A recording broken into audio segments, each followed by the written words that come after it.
तनिया के बात मानी हो, रात में आए हमसे न बतियाए। अब हमसे सहे न सहे जाए, सैया जी कहीं बोलती नहीं।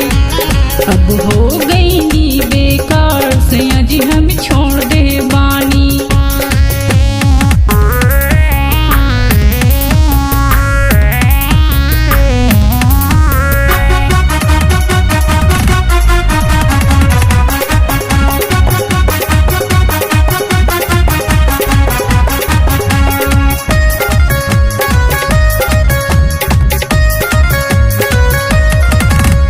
कैसन विधाता हमको दुख हो गई भारी हो, रात भई जुल्मी लगे हम पे भारी हो।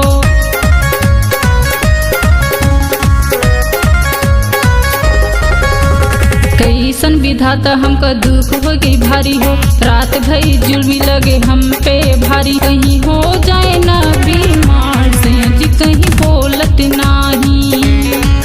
अब हो गई नी बेकार, सैया जी हम छोड़ दे बानी।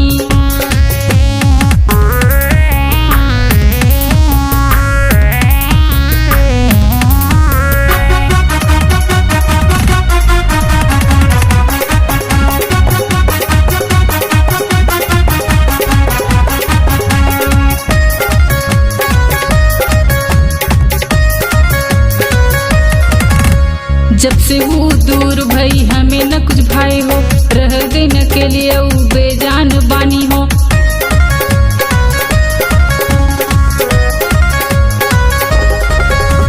जब से वो दूर भई हमें न कुछ भाई हो, रह गई न के लिए वो बेजान बानी। अब खुद से गई मैं हार, सैया जी कहीं